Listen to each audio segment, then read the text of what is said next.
ബിസ്മില്ലാഹിർ റഹ്മാനിർ റഹീം. അൽഹംദുലില്ലാഹി റബ്ബിൽ ആലമീൻ. വസല്ലല്ലാഹു അലാ നബീന മുഹമ്മദിൻ വഅലാ ആലിഹി വസഹ്ബിഹി അജ്മഈൻ. അമ്മാ ബഅദ്. പ്രിയമുള്ള ഖുർആൻ പഠിതാക്കളെ, അസ്സലാമു അലൈക്കും വറഹ്മത്തുള്ളാഹി. പരിശുദ്ധ ഖുർആനിലെ 60-ാം സൂറത്തും 28-ാം ജുസ്ഇൽ ആകെയുള്ള 9 സൂറത്തുകളിൽ മൂന്നാമത്തെ സൂറത്തുമായ സൂറ അൽ മുംതഹിന കഴിഞ്ഞ 13 ക്ലാസ്സുകളിലൂടെ നാം മനസ്സിലാക്കി. ഇന്ന് ഈ സൂറത്തിൻ്റെ അവലോകന ക്ലാസ്സാണ്. 10-ാമത്തെ ആയത്തിൽ വന്ന ഫംതഹിനൂഹുന്ന എന്ന പദത്തിൽ നിന്നാണ് ഈ സൂറത്തിൻ്റെ പേര് വന്നിട്ടുള്ളത്. മുംതഹിന എന്നും മുംതഹന എന്നും ഇംതിഹാൻ എന്നും ഈ സൂറത്തിന് പേരുകളുണ്ട്. മുംതഹിന എന്ന് പറഞ്ഞാൽ പരീക്ഷിക്കുന്നത് അല്ലെങ്കിൽ പരീക്ഷിക്കുന്നവൾ, അതായത് പരീക്ഷിക്കുന്ന സൂറത്ത് എന്നും, മുംതഹന എന്ന് പറഞ്ഞാൽ പരീക്ഷിക്കപ്പെട്ടവൾ അല്ലെങ്കിൽ പരീക്ഷിക്കപ്പെട്ടത്, പരീക്ഷിക്കപ്പെടുന്ന സ്ത്രീ, പരീക്ഷിക്കപ്പെടേണ്ടവൾ എന്നുമൊക്കെയാണ് അർത്ഥം. ഇംതിഹാൻ എന്ന് പറഞ്ഞാൽ പരീക്ഷ എന്നാണ് അർത്ഥം. ഈ സൂറത്തിൽ 13 ആയത്തുകളാണുള്ളത്. 13 ആയത്തുകൾ മാത്രമുള്ള പരിശുദ്ധ ഖുർആനിലെ ഒരേ ഒരു സൂറത്താണ് ഇത്. ഈ സൂറത്ത് മദീനയിൽ അവതരിച്ച സൂറത്താണ്, അതായത് മദനീയ ആണ്. ഈ സൂറത്തിൽ 2 റുക്കൂഴുകളാണുള്ളത്. 1-ാം റുക്കൂഴിൽ 1 മുതൽ 6 വരെയുള്ള ആയത്തുകളും 2-ാം റുക്കൂഴിൽ 7 മുതൽ 13 വരെയുള്ള ആയത്തുകളുമാണുള്ളത്. ചില പണ്ഡിതന്മാരുടെ അഭിപ്രായത്തിൽ 3 റുക്കൂഴുകളാണുള്ളത്. ഈ സൂറത്തിൻ്റെ തുടക്കം യാ അയ്യുഹല്ലദീന ആമനു എന്നതുകൊണ്ടാണ്.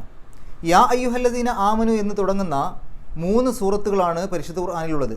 അവ 5-ാമത്തെ അധ്യായം സൂറത്തുൽ മാഇദ, 49-ാമത്തെ അധ്യായം സൂറത്തുൽ ഹുജറാത്ത്, പിന്നെ ഈ സൂറത്തുമാണ്. യാ അയ്യുഹ എന്ന പദം കൊണ്ട് തുടങ്ങുന്ന 10 സൂറത്തുകൾ പരിശുദ്ധ ഖുർആനിലുണ്ട്. ഹുദൈബിയ സന്ധിയുടെയും മക്കം ഫത്ഹിൻ്റെയും ഇടയിലാണ് ഈ സൂറത്തിൻ്റെ അവതരണകാലം.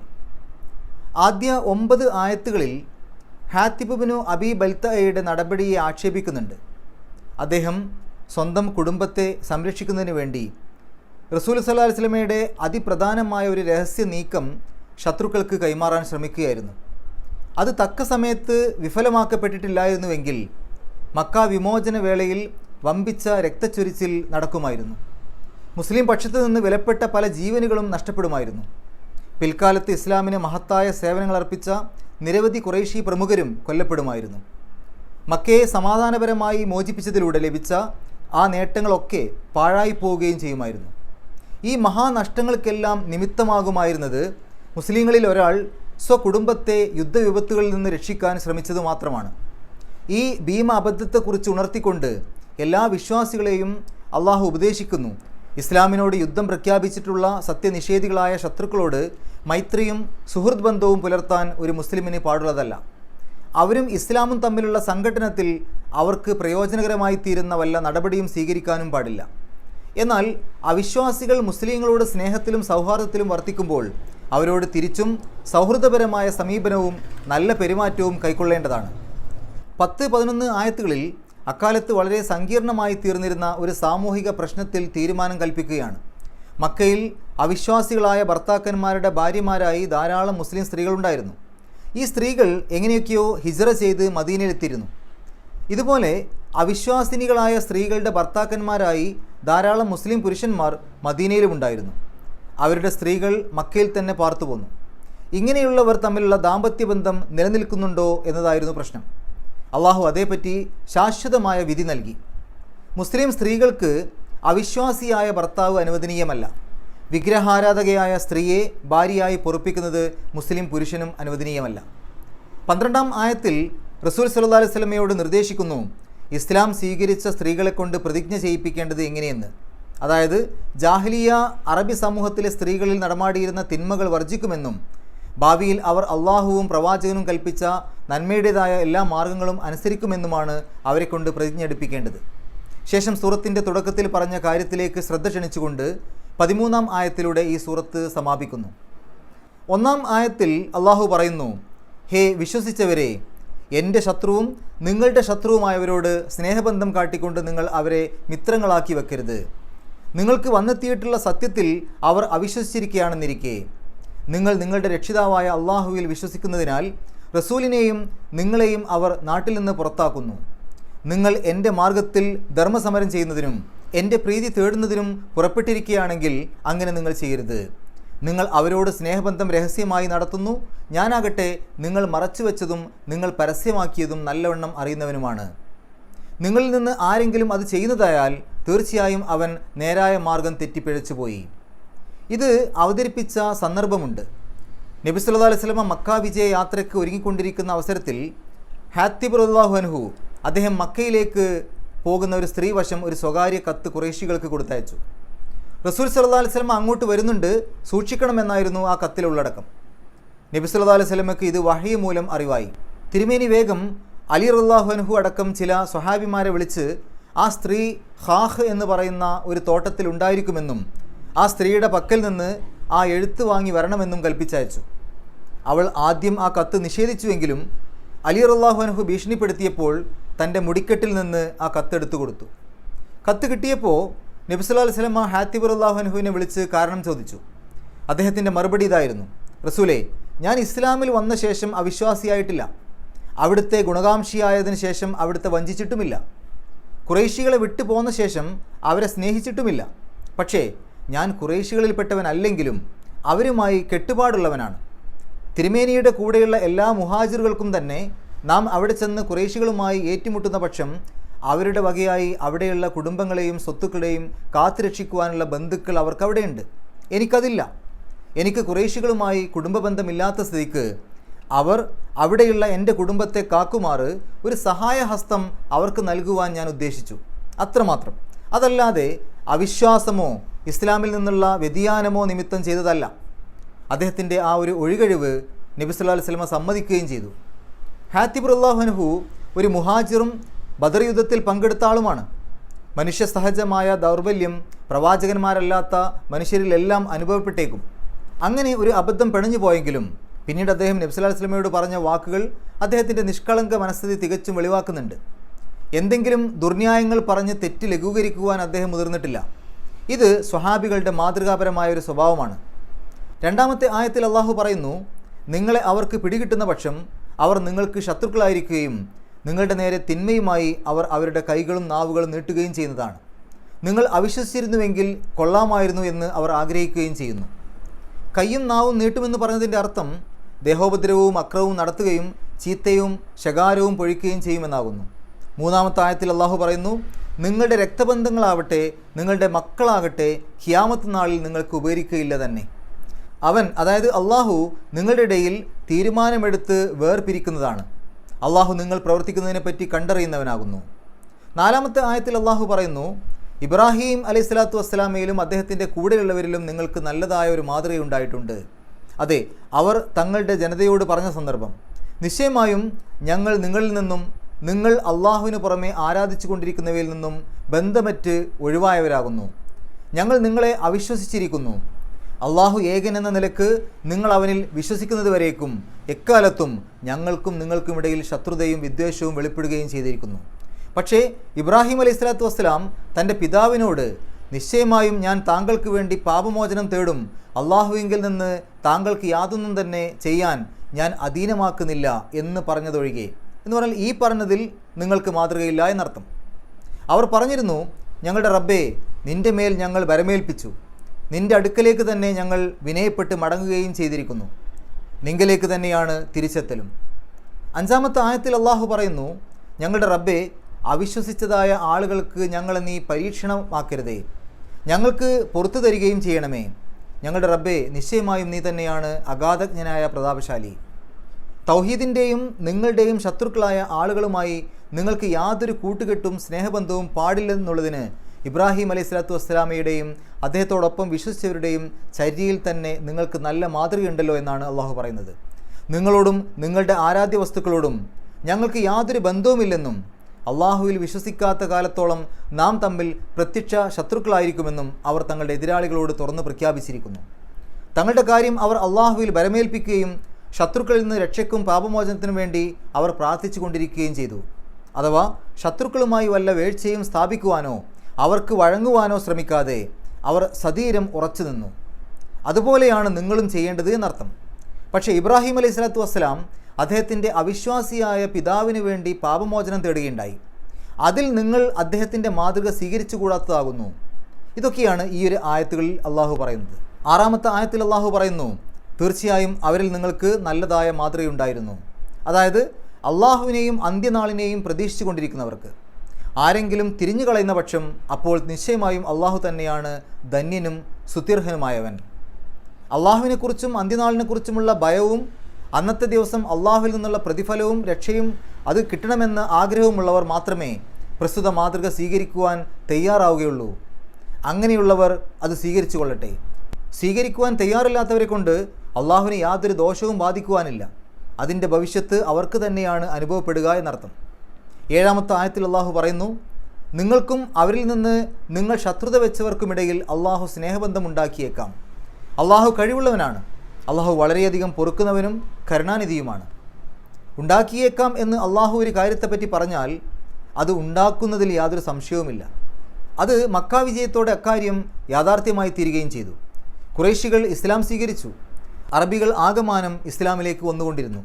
പഴയ വൈരങ്ങളും പുതിയ ശത്രുതകളുമെല്ലാം അവസാനിച്ചു. സാഹോദര്യം പൂർവാധികം ബലപ്പെട്ടു. 8-ാമത്തെ ആയത്തിൽ അള്ളാഹു പറയുന്നു, മതവിഷയത്തിൽ നിങ്ങളോട് യുദ്ധം ചെയ്യുകയാവട്ടെ, നിങ്ങളുടെ വാസസ്ഥലങ്ങളിൽ നിന്ന് നിങ്ങളെ പുറത്താക്കുകയാകട്ടെ ചെയ്തിട്ടില്ലാത്തവരെ പറ്റി അള്ളാഹു നിങ്ങളോട് വിരോധിക്കുന്നില്ല. അതെ, നിങ്ങൾ അവർക്ക് നന്മ ചെയ്യുകയും അവരോട് നീതിമുറ പാലിക്കുകയും ചെയ്യുന്നത് വിരോധിക്കുന്നില്ല എന്നർത്ഥം. നിശ്ചയമായും നീതിമുറ പാലിക്കുന്നവരെ അള്ളാഹു ഇഷ്ടപ്പെടുന്നു. 9-ാമത്തെ ആയത്തിൽ അള്ളാഹു പറയുന്നു, മതവിഷയത്തിൽ നിങ്ങളോട് യുദ്ധം ചെയ്യുകയും നിങ്ങളുടെ വാസസ്ഥലങ്ങളിൽ നിന്ന് പുറത്താക്കുകയും നിങ്ങളെ പുറത്താക്കുന്നതിന് പരസ്പരം പിന്തുണ നൽകുകയും ചെയ്യുന്നവരെ പറ്റി മാത്രമേ അള്ളാഹു നിങ്ങളോട് വിരോധിക്കുന്നുള്ളൂ. അതെ, അവരോട് മൈത്രി കാണിക്കുന്നത് മാത്രം. അവരോട് ആർ മൈത്രി കാണിക്കുന്നുവോ അക്കൂട്ടർ തന്നെയാണ് അക്രമികൾ. ഇങ്ങോട്ട് അക്രമത്തിനും കയ്യേറ്റത്തിനും മുതിരാത്ത ആരോടും, അവർ ഏത് മതക്കാരായാലും ശരി, അങ്ങോട്ട് ശത്രുത കാണിക്കണമെന്ന് അള്ളാഹു ആവശ്യപ്പെടുന്നില്ല. മാത്രമല്ല അവരോട് നീതിമുറ അനുസരിച്ച് പെരുമാറണമെന്ന് പ്രോത്സാഹിപ്പിക്കുകയും ചെയ്യുന്നു. പക്ഷേ ഇങ്ങോട്ട് മതവിഷയത്തിൽ ധിക്കാരത്തിനും മർദ്ദനത്തിനും വരുന്നവരോട് സ്നേഹവും മൈത്രിയും സ്ഥാപിക്കുവാൻ മുസ്ലിങ്ങൾ തുനിയുന്നത് അക്രമമാണ്. അത് കാപട്യമാണ്, കുറ്റകരമാണ്. 10-ാമത്തെ ആയത്തിൽ അള്ളാഹു പറയുന്നു, ഹേ വിശ്വസിച്ചവരെ, വിശ്വസിച്ച സ്ത്രീകൾ നാടുവിട്ട് അഭയാർത്ഥികളെയും കൊണ്ട് നിങ്ങളുടെ അടുക്കൽ വന്നാൽ നിങ്ങൾ അവരെ പരീക്ഷിച്ച് നോക്കണം. അവരുടെ വിശ്വാസത്തെപ്പറ്റി അള്ളാഹു ഏറ്റവും അറിയുന്നവനാണ്. എന്നിട്ട് അവർ വിശ്വാസിനികളാണെന്ന് നിങ്ങൾക്ക് അറിഞ്ഞാൽ അവരെ അവിശ്വാസികളിലേക്ക് നിങ്ങൾ മടക്കിവിടരുത്. ആ സ്ത്രീകൾ അവർക്ക് അനുവദനീയമല്ല, അവർ ആ സ്ത്രീകൾക്കും അനുവദനീയമാവുകയില്ല. അവർ, അതായത് അവിശ്വാസികൾ, ചെലവഴിച്ചത് നിങ്ങൾ അവർക്ക് കൊടുക്കുകയും വേണം. നിങ്ങൾ ആ സ്ത്രീകളുടെ പ്രതിഫലങ്ങൾ, അതായത് മഹറുകൾ കൊടുത്താൽ നിങ്ങൾക്ക് അവരെ വിവാഹം ചെയ്യുന്നത് നിങ്ങളുടെ മേൽ തെറ്റില്ല. അവിശ്വാസിനികളുടെ സംബന്ധങ്ങളെ, അതായത് വിവാഹബന്ധങ്ങളെ നിങ്ങൾ വെച്ചുകൊണ്ടിരിക്കുകയും അരുത്. നിങ്ങൾ ചെലവഴിച്ചത് നിങ്ങൾ ചോദിച്ചു വാങ്ങിക്കൊള്ളുകയും ചെയ്യുക. അവർ ചെലവഴിച്ചത് അവരും ചോദിച്ചു വാങ്ങിക്കൊള്ളട്ടെ. അതെല്ലാം അള്ളാഹുവിൻ്റെ വിധികളാകുന്നു, അല്ലെങ്കിൽ നിയമങ്ങളാകുന്നു. അവൻ നിങ്ങൾക്കിടയിൽ വിധി കൽപ്പിക്കുന്നു. അള്ളാഹു സർവജ്ഞനും അഗാധജ്ഞനുമാകുന്നു. ഹുദൈബിയ സന്ധി വ്യവസ്ഥകൾ എഴുതി രേഖപ്പെടുത്തപ്പെട്ട ശേഷം മക്കയിൽ നിന്നും ഇസ്ലാമിൽ വിശ്വസിച്ചിരുന്ന അബലരായ ചില ആളുകളെ നബി സല്ലല്ലാഹു അലൈഹി വസല്ലമ ഈ വ്യവസ്ഥയനുസരിച്ച് മടക്കി അയക്കുകയും ചെയ്യേണ്ടി വന്നു. ഇതുപോലെ വിശ്വസിച്ചിരുന്ന ചില സ്ത്രീകളും ഹിജ്റക്ക് ഒരുങ്ങി വരികയുണ്ടായി. അവരെയും തിരിച്ചു തരണമെന്ന് ഖുറൈശികൾ വാദിച്ചു. സന്ധി നിശ്ചയത്തിൽ പുരുഷന്മാരെ മാത്രം ബാധിക്കുന്നതാണെന്നും സ്ത്രീകളെപ്പറ്റി അതിൽ ഒന്നും വ്യവസ്ഥ പറഞ്ഞിട്ടില്ലെന്നും നബി സല്ലല്ലാഹു അലൈഹി വസല്ലമ മറുപടി കൊടുത്തു. ഇങ്ങനെയുള്ള സ്ത്രീകളുടെ വിഷയത്തിലാണ് ഈ വചനം അവതരിച്ചത്. ഈ വചനം നബി സല്ലല്ലാഹു അലൈഹി വസല്ലമയുടെ വാദം ശരിവെക്കുകയും ഇത്തരം സന്ദർഭങ്ങളിൽ തുടർന്ന് സ്വീകരിക്കപ്പെടുന്ന നടപടികൾ എന്തൊക്കെയാണെന്ന് വിവരിക്കുകയും ചെയ്യുന്നു. ഒന്ന്, അവിശ്വാസികളുടെ പക്ഷത്ത് നിന്ന് വല്ല സ്ത്രീകളും തങ്ങൾ സത്യവിശ്വാസികളാണെന്ന് പറഞ്ഞുകൊണ്ട് മുസ്ലിങ്ങളുടെ അടുക്കൽ അഭയാർത്ഥികളായി വന്നാൽ അവരുടെ വാദം ശരിയാണെന്ന് ഉറപ്പുവരുത്താനായി അവരെ പരീക്ഷിക്കപ്പെടേണ്ടതുണ്ട്. അവരുടെ യഥാർത്ഥ നിലയെപ്പറ്റി അള്ളാഹുവിന് ധാരാളം അറിയാം. പക്ഷേ ബാഹ്യമായ സ്ഥിരീകരണത്തിൻ്റെ അടിസ്ഥാനത്തിലാണല്ലോ ഇഹത്തിലെ നിയമ നടപടികൾ എടുക്കുക. അതുകൊണ്ട് മുസ്ലിങ്ങൾക്ക് അവരുടെ നിലപാട് ബോധ്യപ്പെടേണ്ടതുണ്ട്. ഈ കൽപ്പന പ്രകാരം നബി സല്ലല്ലാഹു അലൈഹി വസല്ലമ ഹുദൈബിയ കരാറിന് ശേഷം വന്ന ആ സ്ത്രീകളെ പരീക്ഷിക്കുകയുണ്ടായി. താൻ വന്നിരിക്കുന്നത് ഭർത്താവിനോടുള്ള വിദ്വേഷം കൊണ്ടല്ലെന്നും നാടുവിട്ട് മറ്റൊരു നാട്ടിൽ പോകുവാനുള്ള ആഗ്രഹം കൊണ്ടല്ലെന്നും ഐഹിക നന്മയെ ഉദ്ദേശിച്ചല്ലെന്നും അള്ളാഹുവിനോടും റസൂലിനോടുമുള്ള സ്നേഹം കൊണ്ട് മാത്രമാണെന്നും ഓരോ സ്ത്രീയിൽ നിന്നും സത്യവാങ്മൂലം ലഭിച്ച ശേഷമേ അവരെ തിരുമേനി സ്വീകരിച്ചുള്ളൂ. രണ്ടാമത്തൊരു കാര്യം, അങ്ങനെ പരീക്ഷണത്തിൽ നിന്ന് അവർ യഥാർത്ഥ വിശ്വാസിനികളാണെന്ന് ബോധ്യം വന്നു കഴിഞ്ഞാൽ അവരെ പിന്നെ അവിശ്വാസികളായ ഭർത്താക്കന്മാരുടെയോ നാട്ടുകാരുടെയോ അടുക്കിലേക്ക് മടക്കി അയക്കാൻ പാടില്ല. ഇരു കൂട്ടരും വിശ്വാസത്തിൽ പരസ്പര വിരുദ്ധരായതുകൊണ്ട് ഇനി അവർക്ക് യോജിച്ചു പോകുവാൻ നിവൃത്തിയില്ല. മൂന്നാമത്തൊരു കാര്യം, സത്യവിശ്വാസം സ്വീകരിച്ച സ്ത്രീകളും അവിശ്വാസികളായ പുരുഷന്മാരും തമ്മിൽ വിവാഹബന്ധം പാടില്ല. നാലാമത്തൊരു കാര്യം, സ്ത്രീ മുസ്ലിമായി തീരുകയും പുരുഷൻ അവിശ്വാസത്തിൽ നിലകൊള്ളുകയുമാണെങ്കിൽ അവർ തമ്മിലുള്ള വിവാഹബന്ധം വേർപ്പെടും. അഞ്ചാമത്തൊരു കാര്യം, ഇതുപോലെ തന്നെ പുരുഷൻ സത്യവിശ്വാസം സ്വീകരിച്ച ശേഷം സ്ത്രീ അവിശ്വാസത്തിൽ ഉറച്ചു നിന്നാലും വിവാഹബന്ധം തുടരുന്നതല്ല, അത് ദുർബലപ്പെട്ടു പോകും. ആറാമത്തൊരു കാര്യം, സ്ത്രീ മുസ്ലിമായത് നിമിത്തം വിവാഹബന്ധം വേർപെട്ടു പോകുമ്പോൾ ആ സ്ത്രീയെ മുസ്ലിങ്ങൾക്ക് വിവാഹം ചെയ്യാവുന്നതാണ്. ഈ ആയത്തിൻ്റെ അവതരണത്തോടുകൂടി ഇതെല്ലാം ഇസ്ലാമിൻ്റെ സ്ഥിരവും അംഗീകൃതവുമായ നിയമങ്ങളായിത്തീർന്നു. ഇതിനു മുമ്പ് ഇവയെക്കുറിച്ച് പ്രത്യേക നിയമങ്ങളൊന്നും ഇസ്ലാമിൽ നിലവിൽ വന്നിട്ടില്ലായിരുന്നു.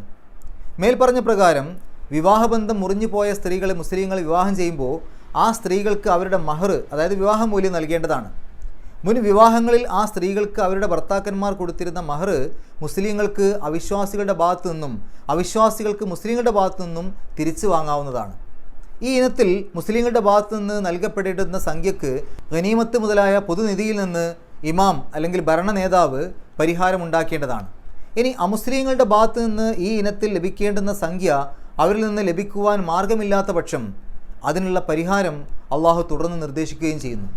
11-ാമത്തെ ആയത്തിൽ അള്ളാഹു പറയുന്നു, നിങ്ങളുടെ ഭാര്യമാരിൽ നിന്ന് വല്ലവരും അവിശ്വാസികളിലേക്ക് പോയി നിങ്ങൾക്ക് നഷ്ടമാകുകയും എന്നിട്ട് നിങ്ങൾ അനന്തര നടപടി എടുക്കുകയും അഥവാ അതിനവസരം ലഭിക്കുകയും ചെയ്തുവെങ്കിൽ അപ്പോൾ അവരുടെ ഭാര്യമാർ നഷ്ടപ്പെട്ടു പോയ അവർക്ക് അവർ ചെലവഴിച്ചതുപോലെ നിങ്ങൾ കൊടുത്തുകൊള്ളുവീൻ. നിങ്ങൾ വിശ്വസിക്കുന്ന ആ അള്ളാഹുവിനെ നിങ്ങൾ സൂക്ഷിക്കുകയും ചെയ്യുവീൻ. അതായത് മുസ്ലിങ്ങളുടെ ഭാര്യമാരായിരുന്നവർ അമുസ്ലിം പക്ഷത്തേക്ക് പോവുകയും അവർക്ക് കൊടുത്തിരുന്ന മഹറിൻ്റെ സംഖ്യ അവരിൽ നിന്ന് കിട്ടുവാൻ മാർഗമില്ലാതിരിക്കുകയും ചെയ്താൽ അതിനുള്ള നിവാരണം ഇതാണ്. അമുസ്ലിങ്ങളുമായി അതിന് അനന്തര നടപടി കൈക്കൊള്ളുവാൻ അവസരം കാണുമ്പോൾ ആ നഷ്ടസംഖ്യ ഈടാക്കി കൊടുക്കണം. യുദ്ധത്തിൽ ഗനീമത്ത് സ്വത്തുക്കൾ ലഭിക്കുന്ന പക്ഷം അതിൽ നിന്നോ അല്ലെങ്കിൽ മുസ്ലിങ്ങളുടെ ഭാഗത്തു നിന്ന് അവർക്ക് കൊടുക്കേണ്ടതായിട്ടുള്ള മഹർ വകകളിൽ നിന്നോ ഇത് ഈടാക്കി കൊടുക്കേണ്ടതാണ്. ഗനീമത്തുകളിൽ നിന്ന് ഇത് കഴിച്ച് ബാക്കിയെ ഓഹരി ചെയ്യപ്പെടുകയുള്ളൂ എന്നർത്ഥം.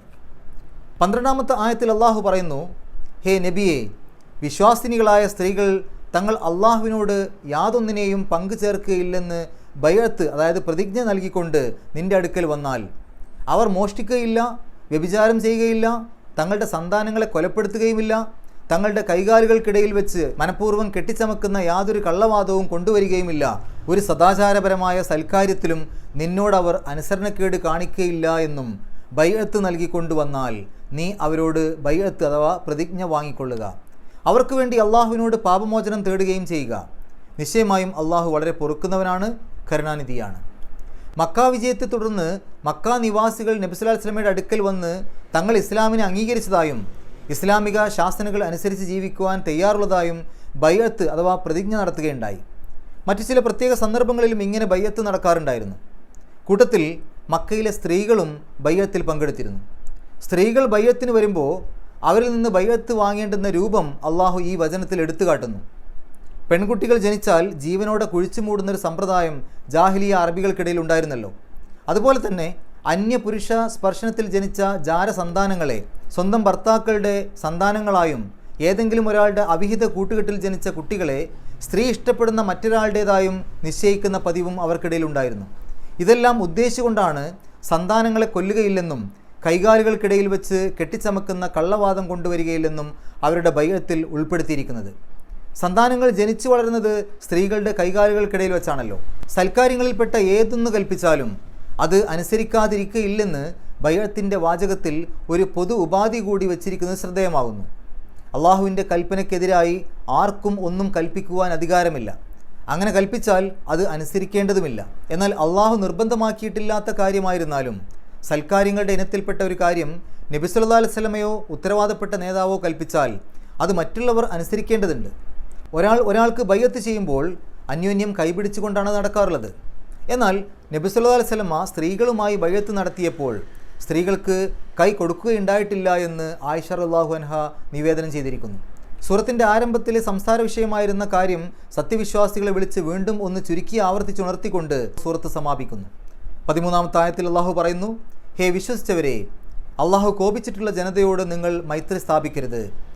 ഖബറുകളിലുള്ളവരെ സംബന്ധിച്ച് അവിശ്വാസികൾ നിരാശപ്പെട്ടിരിക്കുന്നത് പോലെ പരലോകത്തെ സംബന്ധിച്ച് തീർച്ചയായും അവർ നിരാശപ്പെട്ടിരിക്കുകയാണ്. അള്ളാഹു കോപിച്ച ജനത എന്ന് പറഞ്ഞതുകൊണ്ട് ഉദ്ദേശം അള്ളാഹുവിൻ്റെ കോപത്തിനും ശാപത്തിനും പാത്രമായ എല്ലാ അവിശ്വാസികളും ആയിരിക്കാവുന്നതാകുന്നു. ഖുർആനിൽ യഹൂദികളെപ്പറ്റി പ്രസ്താവിച്ചിട്ടുള്ള ചില പ്രസ്താവനകളെ അടിസ്ഥാനമാക്കി യഹൂദികളാണ് ഇവിടെ ഉദ്ദേശമെന്നത്രേ പലരും അഭിപ്രായപ്പെട്ടുള്ളത്. അപ്പോൾ ഈ അവസാന വാക്യത്തിൻ്റെ അർത്ഥം പല രൂപത്തിൽ നമുക്ക് മനസ്സിലാക്കാം. ആ അവിശ്വാസികൾ ഖബറിലുള്ളവരെ സംബന്ധിച്ച ആശ മുറിഞ്ഞിട്ടുള്ളതുപോലെ പരലോകത്തെക്കുറിച്ചും ആശ മുറിഞ്ഞിട്ടുണ്ട്. അതായത് മരിച്ച് മണ്ണടിഞ്ഞു പോയവരെ തിരിച്ചു കിട്ടുമെന്ന പ്രതീക്ഷ അവർക്കില്ലാത്തതുപോലെ പരലോകത്ത് വെച്ച് വല്ല ഗുണവും ലഭിക്കുമെന്ന പ്രതീക്ഷയും അവർക്കില്ല. കാരണം പരലോകത്തിലും മരണാനന്തര സംഭവങ്ങളിലൊന്നും അവർക്ക് വിശ്വാസമില്ലല്ലോ. അതുപോലെ ഖബറുകളിലുള്ളവരെക്കുറിച്ച് അവിശ്വാസികൾ ആശ മുറിഞ്ഞവരാണെന്നതുപോലെ യഹൂദികൾ പരലോക ഗുണത്തിലും ആശ നഷ്ടപ്പെട്ടവരാണ്. യഹൂദികൾ പരലോകത്തെ നിഷേധിക്കുന്നവരല്ലെങ്കിലും തങ്ങളുടെ തോന്നിവാസങ്ങൾ നിമിത്തം തങ്ങൾക്ക് രക്ഷയില്ലെന്ന് അവർക്ക് തന്നെ അറിയാമെന്ന് അർത്ഥം. ആ വാക്യത്തിന് മറ്റൊരർത്ഥവും കൊടുക്കാം. ഖബറിൻ്റെ ആൾക്കാരിൽപ്പെട്ട അവിശ്വാസികൾ നിരാശപ്പെട്ടതുപോലെ ആ ജനത, അള്ളാഹുവിൻ്റെ കോപത്തിന് വിധേയരായ ആ ജനത പരലോകത്തെ സംബന്ധിച്ച് നിരാശപ്പെട്ടിട്ടുണ്ട്. മരിച്ച് ഖബറുകളിൽ കിടക്കുന്ന സത്യവിശ്വാസികൾക്ക് പരലോകത്ത് നന്മ ലഭിക്കുമെന്ന പ്രതീക്ഷയുണ്ടായിരിക്കും. അതുപോലെ മരണപ്പെട്ട അവിശ്വാസികൾക്കൊരിക്കലും ആ പ്രതീക്ഷയ്ക്ക് യാതൊരു അവകാശവുമില്ല എന്നർത്ഥം. ഇത്രയുമാണ് ഈ ഒരു ആയത്തിൽ അള്ളാഹു പറഞ്ഞിരിക്കുന്ന കാര്യങ്ങൾ. ഇനി നമുക്ക് ഈ ഒരു ആയത്തിൻ്റെ പാരായണം കേൾക്കാം. സാധിക്കുന്ന ആളുകൾ കൂടെ പാരായണം ചെയ്യുക. അഊദു ബില്ലാഹി മിനശ് ശൈത്വാനിർ റജീം. ബിസ്മില്ലാഹിർ റഹ്മാനിർ റഹീം.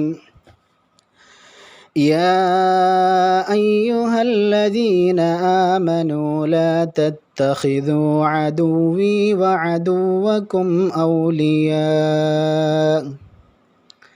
أولياء تلقون إليهم بالمودة وقد كفروا بما جاءكم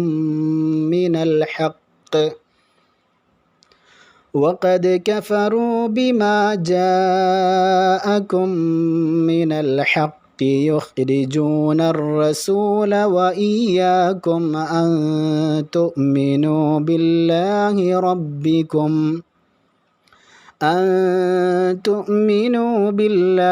ربكم إن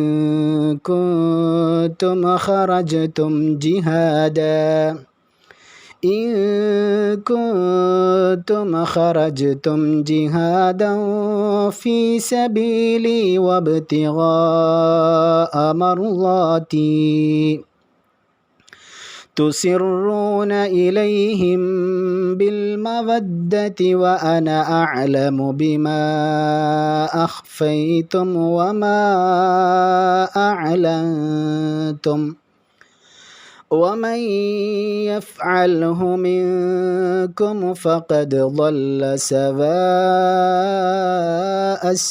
السبيل. إن يثقفوكم يكونوا لكم أعداء ويبسطوا إليكم أيديهم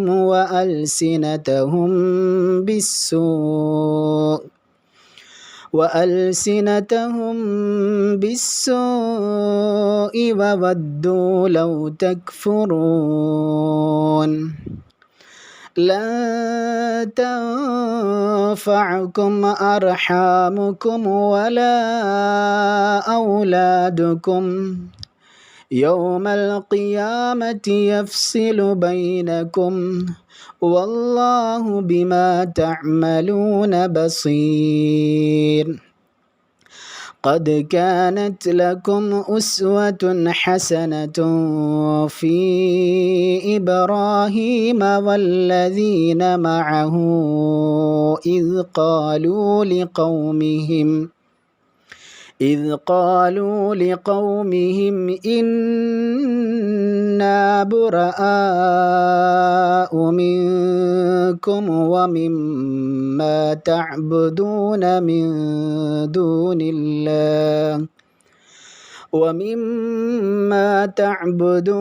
من دون الله كفرنا بكم وبدا بيننا وبينكم العداوة والبغضاء أبدا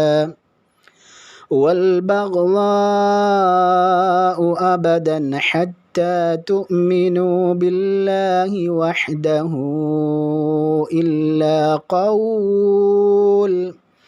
إلا قول إبراهيم لأبيه لأستغفرن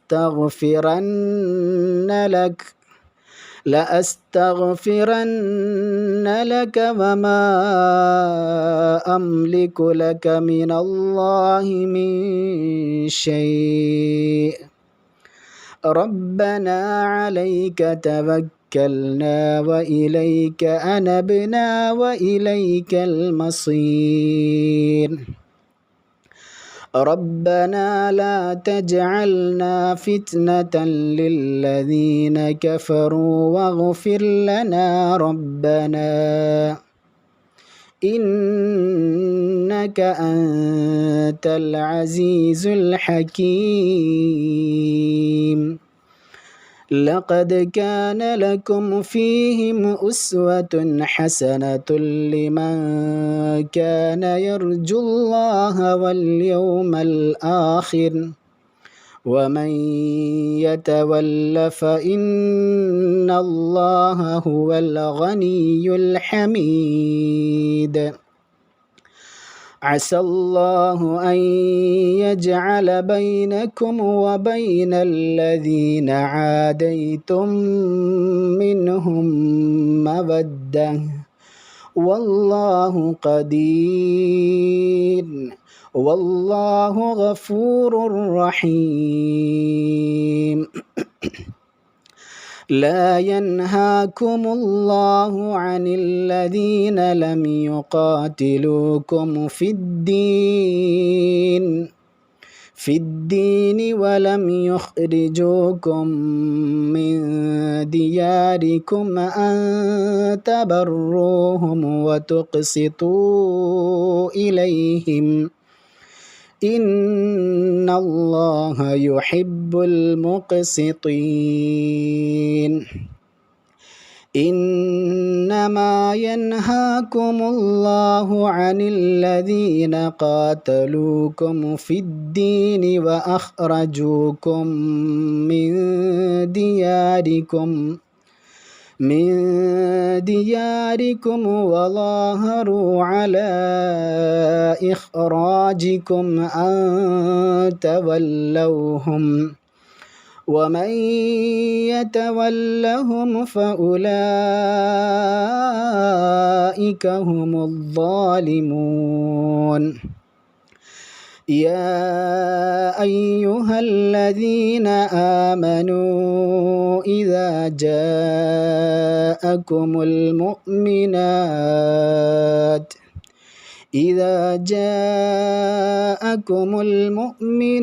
مهاجرات فامتحنوهن الله أعلم بإيمانهن فإن علمتموهن مؤمنات فلا ترجعوهن إلى الكفار لا هن حل لهم ولا هم يحلون لهن وآتوهم ما أنفقوا ولا جناح عليكم أن تنكحوهن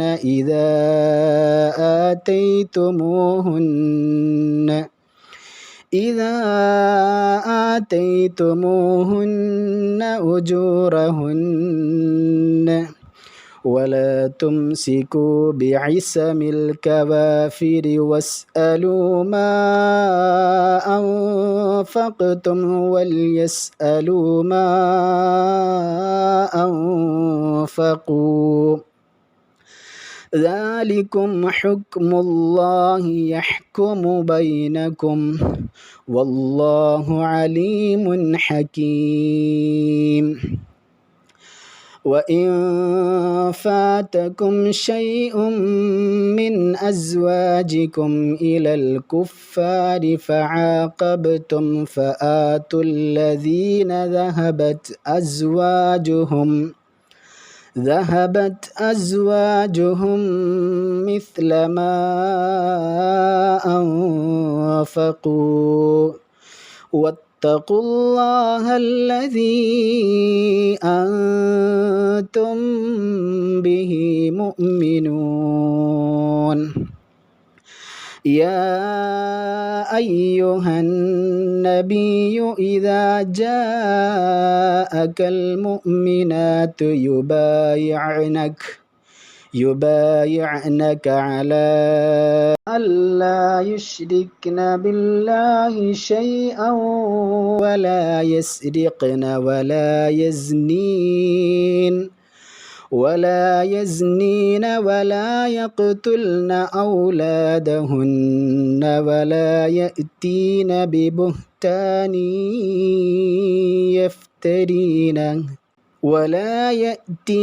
ببهتان يفترينه بين أيديهن وأرجلهن ولا يعصينك في معروف فبايعهن واستغفر لهن الله إن الله غفور رحيم يا أيها الذين آمنوا لا تتولوا قوما غضب الله عليهم